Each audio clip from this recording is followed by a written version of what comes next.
My name is Lana Amsler. I'm 38, and in my family, that makes me both the youngest and the least relevant. We come from old Southern money. Plantation legacy, marble graveyards, oil portraits staring down from walnut-paneled walls. My sister Vivian inherited the charm, the trust fund, and the title of heir. I got the blame when things went wrong. They said I overreacted, made messes, drew drama like it was perfume. Maybe that's why, when the hospital called and said Vivian was brain dead, they asked me to sign the papers. Quietly, efficiently, just one signature, and it would all be over. But as I reached for the pen, a nurse gripped my wrist and whispered with trembling urgency, "Don't sign anything." I should have walked away then, because what unraveled next wasn't just betrayal. It was a trap, and my sister had set it. The ICU at St. Augustine Memorial was a morgue with machines. Sterile, quiet, the kind of silence that didn't comfort, it accused. Brent stood at the foot of the bed, his face cast in the cold blue light of monitors. Vivian lay motionless, a symphony of beeping machines doing her breathing for her. But she didn't look dead. Her lips still pink, her skin still warm. Noelle Rivas hovered behind Brent. Her stilettos didn't squeak like a grief counselor's shoes should. Designer black heels, dark red nails, eyes that scanned me like she was sizing up a problem. "Lana," Brent said, voice low and weary. "She's gone. The doctors were clear. We need to let her go. For her dignity." I moved closer, heartbeat a war drum in my throat. The papers were on the table. Medical proxy, DNR, termination of life support. The pen waited like a loaded gun. I reached for it. The nurse's grip was sudden. Her voice cut through the air like broken glass. "Don't sign anything. Please. 10 minutes. Just 10. Ellery Hadley, young, curly hair pulled tight, pale, fierce eyes. "What is this?" Noelle stepped forward. "Miss Hadley, this is a family matter. I need to speak with Ms. Amsler privately about her sister's medication adjustments." "Protocol," Ellery said flatly, not letting go of my wrist. "She's unstable," Brent said. "She's been disruptive all day." "But I saw it." Ellery's knuckles, white from holding in something. "Fear or rage?" I set the pen down slowly. "Give me 10 minutes. Brent's smile cracked for a fraction of a second. Noelle's fingers twitched. A muscle jumped in Brent's jaw. "We're on a clock," he said. "Vivian's suffering every second this is delayed." "I said 10 minutes," I replied. "Cut." We walked in silence, down the east wing, past sleeping patients, through a door labeled Consultation D9. Click. She locked it. "Miss Amsler, I could lose my license for this." "Then don't speak unless you're sure." "I am." Ellery pulled her phone from her scrubs, hands trembling. "Your sister is not brain dead. I've been her primary nurse. She's in a coma, yes, but her EEG showed spikes yesterday. Reflexes are present. 2 nights ago, she flinched from a pain test." I stared. I believe she was oversedated on purpose. "You're saying Brent is..." "There's more." She showed me photos, timestamps, Brent leaning over the 4, Noelle guarding the door. The bag label didn't match the chart. They changed her sedation dose off schedule. I told my supervisor, but Dr. Flatt said he authorized it. No record, no documentation. When I pushed again, he threatened to report me. "You have video?" "Partial. Not enough to hold up in court. But I have something better, access." I exhaled. Slowly. My hands had gone cold. "We need to move fast." "Security footage is stored for 72 hours. I can distract the guard. You'll need clearance, use my badge. But they'll know we were there." "I'll deal with that." Ellery hesitated. "There's something else. Your sister. She might have known." "What?" She requested a private safe in the ICU records room last week. Unusual. It's only supposed to be for critical patient documents. What's in it? No idea. But if she planted something, she may have seen this coming. Cut. I returned to the ICU exactly 10 minutes later. Brent and Noelle were still there, standing a little too close. Noelle had fixed her lipstick. Brent looked like he'd practiced grief in the mirror. Are we ready? He asked. I smiled faintly, picked up the pen. My fingers wrapped around it like it was a scalpel. Almost, I said. Just one question, Brent. Before I sign. He blinked. If what Ellery said was true, then someone in that room wants my sister dead, and it might not be you. The security wing was colder. Fluorescents hummed like they knew something. Ellery walked fast, her badge clipped firm. Keys clinking. I followed, jaw tight. Most people miss the signs, she whispered, because they want to. The hall curved. The floor was polished, so well I could see the tension in my own eyes. We reached a gray door. Authorized personnel only. Ellery knocked once. A sleepy guard opened it mid-coffee sip. Marcus. Emergency chart mix-up. I need last night's ICU pull. He groaned. Again. Blame flat. He rolled his eyes. 3 minutes. Cut. We ducked into the adjacent viewing room. Ellery slid the drive in. Monitors flickered. My sister's room appeared. Frozen. Timestamp. 2:07 a.m. Play it. She did. Brent entered, slow. Noelle stood in the hallway, glancing left, right. Brent leaned over the four.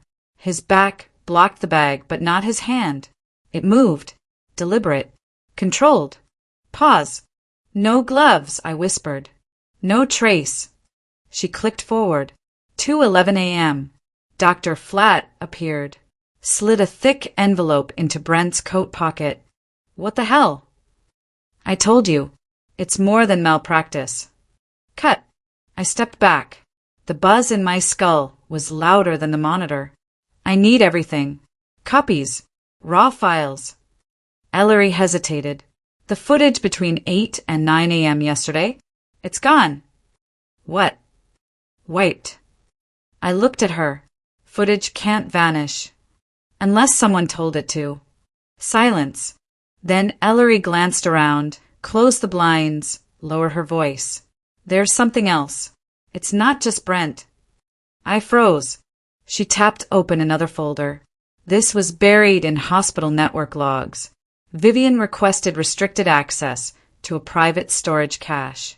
Medical records vault, room L12. That's not protocol. I know. She was hiding something. From him. Or from me. Cut. I returned to the ICU, pretending to be calm. Brent smiled like a man who thinks the storm has passed. I just want peace, he murmured. I smiled back. Of course. Noelle watched me, eyes glassy but sharp underneath, like a snake behind glass. You were always the sensible one, she said. That's what they called me, I replied, until I started asking questions. She didn't blink. Cut. Ellery and I met again in the nurse's lounge. Late, after shift change. The whole hospital felt hollow then, like something was about to cave in. She slid a thumb drive across the table. Everything I could pull. I pocketed it. And room L12. She nodded. The vault needs dual auth. I'll get you inside. And the private cache? Only Vivian's ID unlocks it. Where is it? Ellery hesitated. Then she wore it on a chain. Around her neck. Still is. You want me to rob my sister? She didn't answer. Cut. The lights in the ICU buzzed when I entered alone. Brent and Noelle were taking a break downstairs. Vivian lay there. Perfect. Peaceful. Silent. I moved fast. Necklace. Found. Badge. Cold metal. Vivian's initials engraved in cursive. Sorry, V, I whispered. But I don't think you plan to wake up anyway. Back to the vault. Cut. Room L. 12 stank of formaldehyde and ammonia. Steel shelves. Paper-thin silence. I scan the badge. The red light turned green. Inside the cash, a sealed envelope. Yellowed. Heavy. Label. For Lana only. If something happens, don't trust the will. Start with the cameras. And don't trust the nurse. My throat closed. Not the nurse? Ellery? Distraction always works best when it looks like loyalty, I muttered. Ellery was waiting outside. She smiled. Did she leave anything? No. Just false hope. Cut. I went back to my hotel. Locked the door. Laptop out. Thumb drive in. The screen blinked, then loaded. Private recordings, Vivian Amsler. Timestamp, 2 days before the collapse. Vivian sat in the hospital break room. Calm. Precise. Looking into the camera. If you're watching this, Lana, then either I'm dead or it worked. But if Brent's gone quiet too soon, it means something changed. Watch them all. Especially Noelle. Especially me. My pulse kicked. That tone too calm. She wasn't scared. She was in control. I skipped ahead. Second video. Vivian adjusting a hidden GoPro in her ICU suite. Third video. Her slipping a pill under her tongue. Voluntary sedation. She didn't collapse. She staged it. And she filmed it. My hands went numb. My sister wasn't the victim. She was planning something. But what? I didn't sleep. The thumb drive was still warm in my palm when I hit play again. Vivian's face stared back from the screen. Pale. Determined. Perfectly composed. If this gets to Lana, she said, it means Brent did exactly what I knew he would. But if he didn't, if someone moved too fast, then someone else is playing. She paused. Leaned closer. Watch them all. Especially Noelle. Especially me. Cut. The morning sunlight was brutal. It scraped across the window like judgment. I sat in the corner booth of a diner 6 blocks from the hospital. Coffee untouched. Mind sprinting. What was her endgame? Vivian faked a collapse. Injected herself with something. Maybe a benzo cocktail. Something to knock her out but keep her vitals low. Enough to fool the right doctors. Not all of them. But why? Why record messages, plant cameras, and then nearly die for it? I tapped my phone. Scrolled through hospital files again. Found the name. Noelle Rivas. Grief counselor. No registry. No license. Not even a LinkedIn. I called a friend. Danielle, a forensic nurse in Charleston. Check if a Noelle Rivas has ever been credentialed in Georgia, psych services, or grief counseling. Pause. Noelle Rivas, she said. We had someone by that name flagged 6 months ago. Showed up at 2 palliative units in Savannah. Each time, sedative vials went missing. What happened? She vanished. Admin shut it down. Click. Cut. Back in the hospital. I waited until Ellery stepped away from the desk to approach Vivian's room. Brent wasn't there. Neither was Noelle. The machines still beeped. Quiet. Mocking. Vivian lay still. Mouth taped. Eyes closed. But her skin didn't look like coma skin. It flushed. It reacted. I leaned in close. If this was a game, you're running out of players, V. Her eyelashes twitched. I froze. Then the room door creaked. I turned fast. Brent. Didn't hear you come in. He smiled. Didn't mean to startle you. You always do. He looked at Vivian. You ever think, he murmured, that peace only comes when we stop chasing justice? Or maybe peace is what's left after justice is done. He exhaled. You've always had a flair for the dramatic. You married into it. Cut. Later that day, I followed Noelle. She left the ICU around 3 p.m. Coat slung, bag over her shoulder. Too casual, too clean. I trailed her through the parking deck. She lit a cigarette. watched her reflection in a blacked-out SUV window. Then she spoke into her phone. She doesn't know yet, but she's close. Pause. No, she doesn't suspect me. Vivian was always the reckless one.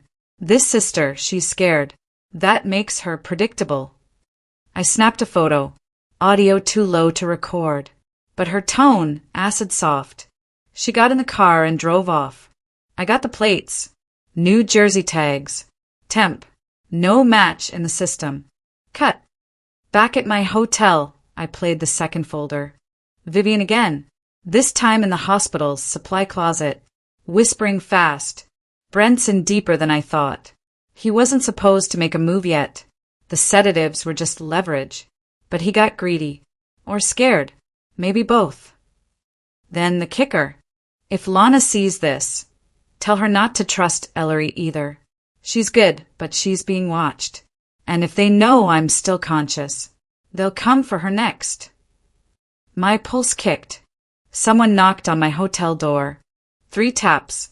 Sharp. Spaced. I checked the peephole. Empty hallway. A folded napkin on the floor. In thick black marker. Don't trust Ellery. She reports to flat. Cut.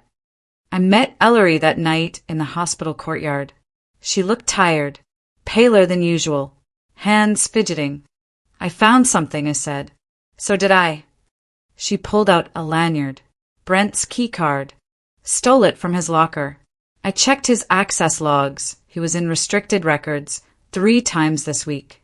Unauthorized. What was he looking for? Same thing you are, probably. I kept my tone steady. Are you being watched? She blinked. What?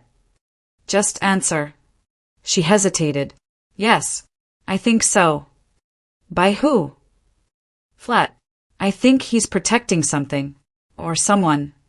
Cut. Back in my room. Laptop. Final file on the drive. Vivian. This time crying. Not fake. If something happens to Lana, if she disappears, it's my fault. I should have told her the truth from the start. About the trust. About the will. About what Dad left behind that no one talks about. A pause. She was never supposed to be involved. But now, she's in the middle of it. She looked up. I'm sorry. Then, a figure appeared behind her. Cut. Static. File corrupted. I slammed the laptop shut. The knock came again. Only this time, I knew I wasn't alone. Vivian hadn't just planned her fake death. She planned what happened after. I got the text at 1:27 a.m. Meet me where silence has ears. No address. No name. Only urgency. My heart didn't slow. Not once. I checked the GPS logs again. Noelle's car vanished from the hospital parking database at the exact time Brent disappeared. She wasn't assigned any on-call shifts. She just left. I found her trail at the old Savannah Industrial Complex, a rusted labyrinth of shuttered warehouses and cracked concrete. The kind of place where echoes don't die, only lie. I parked 2 blocks away, engine idling, every sense on alert. Cold air, light drizzle. The sign at the entrance blinked vacancy in cheap red neon. 1 letter flickered. Funny how darkness always leaves a warning. I stepped out. No phone. No backup. No hesitation. The gate creaked as I entered the compound. Metal groaned like a warning sigh. My boots hit cracked asphalt. I slipped through shadows like a phantom. Every instinct screamed, turn back. But I followed the adrenaline instead. A half block in, I saw the SUV. Noelle's. Doors locked. Glow of interior light from beneath a tarp. I moved closer. Footsteps. Slow. Shallow. Calculated. I ducked behind a stack of crates and peered around it. Brent. Knees bound. Mouth gagged. Eyes wide with fear. And Noelle deconstructing his restraints with a hunting knife that glinted under a single bare bulb. His breath came sharp. She didn't look at me. Didn't need to. Keep talking, she said low, and I swear I'll cut deeper. Her eyes were empty, hollowed by something I couldn't name. Brent's eyes slid toward me. Just once. 2 seconds. Long enough. Then Noelle stood, blade in hand, and turned in my direction. I slipped. I clanged against the metal floor. She jerked her head. "Didn't think you'd be brave enough," she said. I didn't answer. My throat was bone dry. I raised both hands slowly. "Ellery told me everything," I said. "The logs, the footage, the badge swipe." Her laugh was a dry wind. "Ellery doesn't exist in half the records. She's been erased. You don't know who you're listening to." A rat scurried by. Fast, but heavier than fear. I took a breath. Then I moved. She lunged first. I backed up, slid behind the SUV. Cold. Sharp. Metal edge. Noelle's boots pounded the floor. I heard thump, thump, thump. She circled, waiting for an opening, waiting for a mistake. I spotted a rusted pipe, baseball bat length, half buried in shadows. I seized it. Her eyes flicked. She advanced. I swung, hit her shoulder. She screamed. Harsh. High. Unexpected. She stumbled. So did I. Cut to me on the ground. Rain falling. Heartbeat a jackhammer in my ears. She rose again. Faster. Predatory. I braced. Then she faltered. A dizzying twist. A gunshot rang. Sharp. Unexpected. Noelle dropped low. Grip loose. And a voice called out. "Lana, behind you." Ellery. Breathless. Hand shaking. A revolver pointed at Noelle. 3 seconds felt like hours. Noelle's eyes darted. Down at the knife. Then at the gun. Then at me. She knew she'd lost. Ellery lowered the weapon slowly. Not aiming. Just presence. Just leverage. Just survival. "We're done," Ellery said. "Call secured." Noelle didn't argue. Not with 2 guns pointed at her back. Not with every shadow seeming to watch. Brent coughed. Loose ropes. Freedom. Pain. He didn't look relieved. Just hollow. "Why?" he whispered. I didn't answer. Not then. Not with Noelle staring as if she'd already lost more than she could name. Ellery guided me out of the warehouse. Rain soaked through clothes like regret. The compound lights blinked. Machinery groaned in the dark. We reached my car. I shut the door. Locked it. Rain hammered the roof. A drumbeat of danger. Ellery exhaled hard. "I didn't expect her to be watching us tonight," she said. "Her?" I asked. Ellery swallowed. "Vivian." My breath stopped. Vivian is alive. Not in a message. Not in a file. Not some hallucination in a corrupted video. Alive. Watching. Pulling strings. Cold hit my spine. Ellery fumbled with her phone. "Security cams in her room. There's movement." I didn't wait for her to finish. I sprinted back toward the hospital. Rain blurred the world. Nothing was real until I saw her room. And there she was, Vivian, standing, eyes open, calm as sin. No machines breathing for her. Just her, alive, watching, like she'd known I'd come. I felt every step toward her like a sentence being passed. The voice in my head echoed a line I once read. "We are never more alive than when standing on the edge of being found out." Vivian turned her head, slow, measured, like she'd been waiting. Not sick, not unconscious, just waiting. Her lips curved, a smile, cold, inscrutable. "Welcome back, Lana." A chill clawed up my spine. She wasn't afraid of me. She was ready. She had been ready. And then text buzzed in my pocket. A message. From Noelle, her number. "They're coming. Run." My vision tunneled. Only 3 thoughts remained. Vivian was alive. Vivian had known all along. And whatever came next was her final act. My sister didn't plan a murder. She built a stage. And now the final act was mine. The hospital didn't feel like a hospital anymore. It felt like a set. Lights too bright. Floors too clean. People moving like extras who didn't know they were in the wrong scene. Vivian stood at the window, arms folded, watching the rain fall like she'd ordered it. Her gown hung loose on her shoulders. No fore, no wires, no weakness. Alive, alert, in control. I stopped 3 feet from her. Didn't touch, didn't breathe. Sit, she said softly. I didn't. You always were bad at following instructions, she added, almost fond. You staged a coma, I said. You drugged yourself. You filmed it. You manipulated medical records. You framed your husband. And now you're standing here like this is a brunch appointment. She smiled. Slow.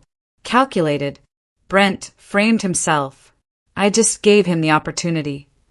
My chest tightened. Why? She turned. Looked at me like I was an equation she'd already solved. Because people only tell the truth when they think they're winning. Cut. Ellery hovered in the doorway, eyes wide.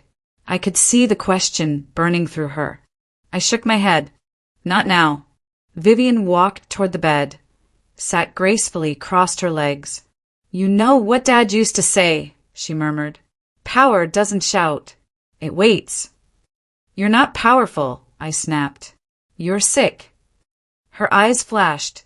No, I was sick of being managed. By men. By lawyers. By trustees. By a sister who never understood what was at stake. That hit. Low. Precise. You always wanted to be the hero, she continued.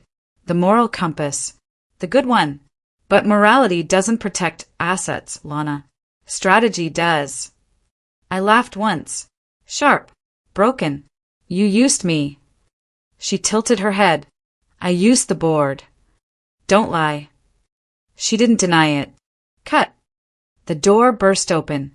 Detective Camille Juno. Dark blazer. Badge out. 2 uniforms behind her. Vivian Amsler, Juno said, voice like iron. You are under investigation for conspiracy, insurance fraud, obstruction of justice, and falsification of medical records. Vivian didn't flinch. She stood, smoothed her gown. About time. Juno's eyes flicked to me. Ms. Amsler, you need to step away. Vivian laughed. Oh, she's not going anywhere. She's the only reason this worked. Juno stiffened. Explain. Vivian walked in a slow circle around me, like a chess player inspecting the board. I knew Brent was cheating. I knew Noelle was involved. I knew Dr. Flatt was dirty. But I also knew the trust was being restructured. Dad's will? It has clauses no one reads. Silent transfers. Conditional heirs. And one inconvenient sister. My stomach dropped. She stopped in front of me. Do you know why they asked you to sign? She whispered. Not me. Not Brent. You. Because I was expendable. Because I was invisible. Because I was the easiest to blame. Cut. Juno stepped forward. You're admitting to orchestrating the collapse. Vivian smiled. I orchestrated the confession. The arrests are a bonus. What about Lana? Juno asked. Vivian's gaze didn't leave me. She was never supposed to be this persistent. My hands curled. You told me to watch you. You warned me. I warned you to be careful, she corrected. Not to interfere. A line echoed in my head. Something I'd once read. People don't betray you to hurt you. They betray you to save themselves. This was self-preservation dressed as genius. Cut. The room tightened. Juno signaled the officers. Vivian raised a hand. Before you cuff me, check the safe deposit box. 3rd National. In Dad's name. There's a recording. From last year.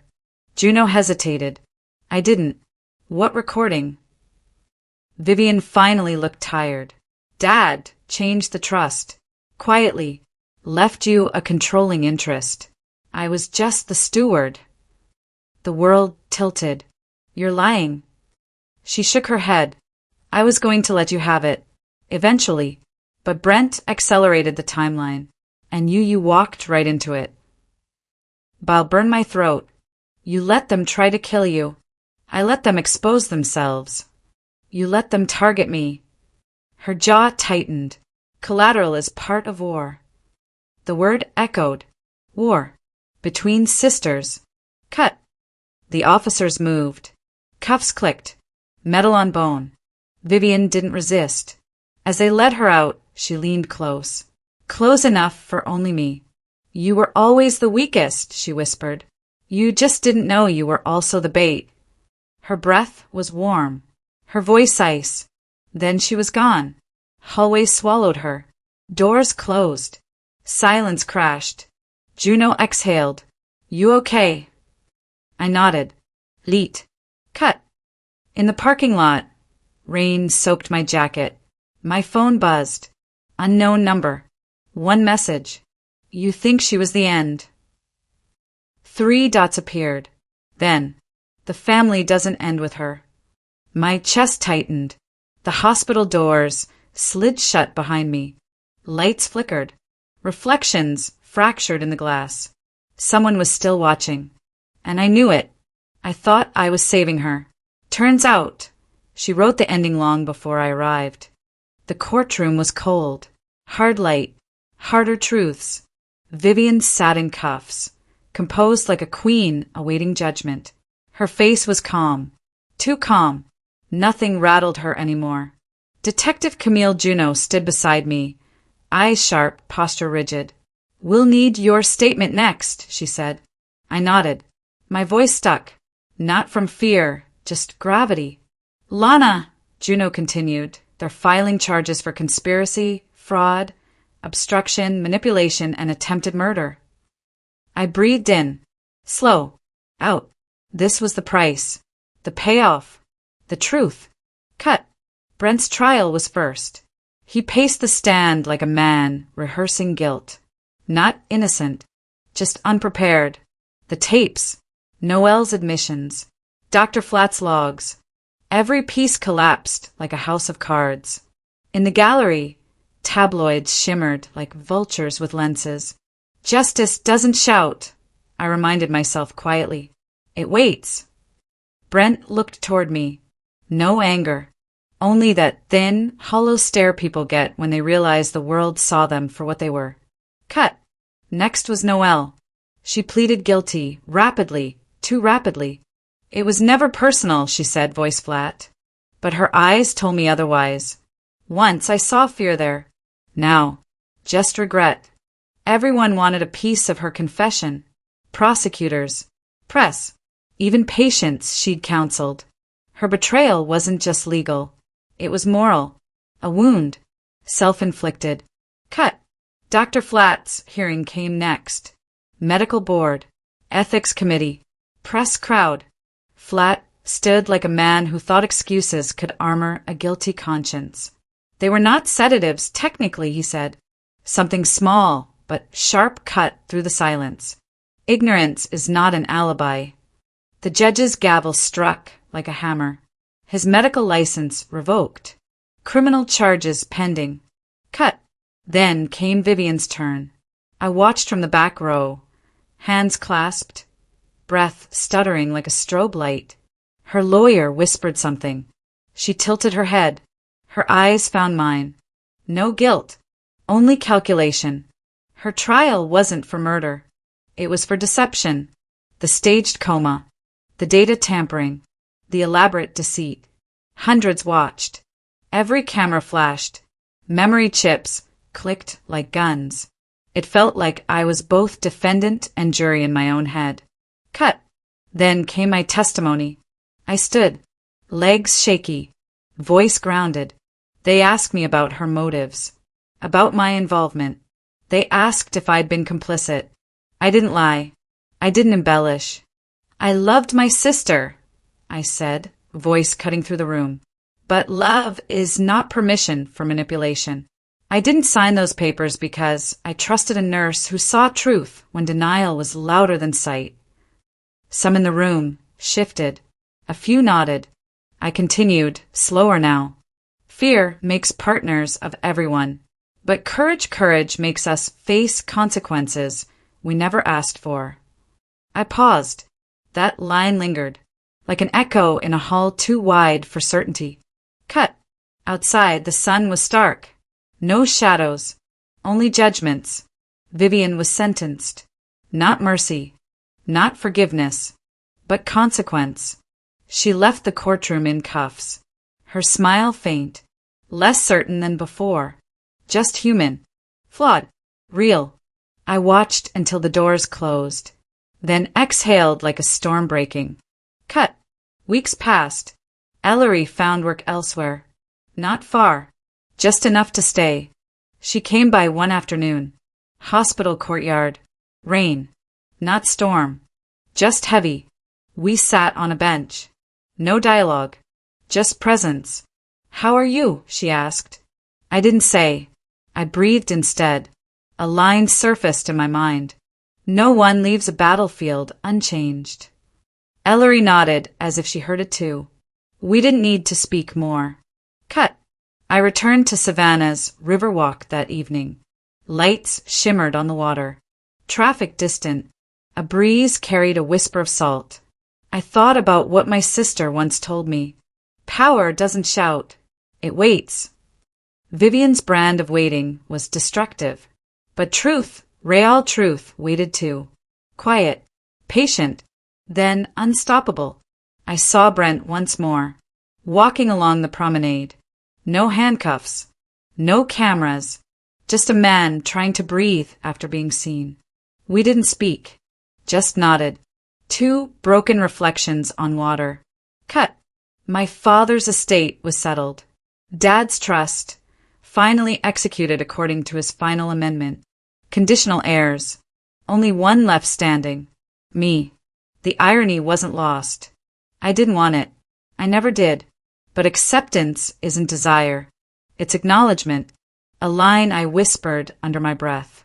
Survival doesn't always come with victory. The words were heavy, but true. Cut.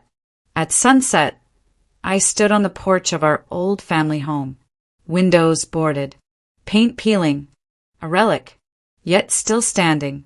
Behind me, the world moved. People lived. Flawed. Honest. Unknowing of the nightmare that once unfolded inside these walls. I closed my eyes, felt the wind, a breath, life, and then I heard a faint memory, laced with truth. A future we can't escape is one we choose to meet standing. I opened my eyes, not in fear, but in resolve. The chapter closed, the story settled, but the lesson? Carved into the heartbeat of everyone involved. There are consequences for deception. There is grace after chaos. And forgiveness, real forgiveness, starts with truth. I walked down the steps, into the night, into a world that no longer needed to fear what happened.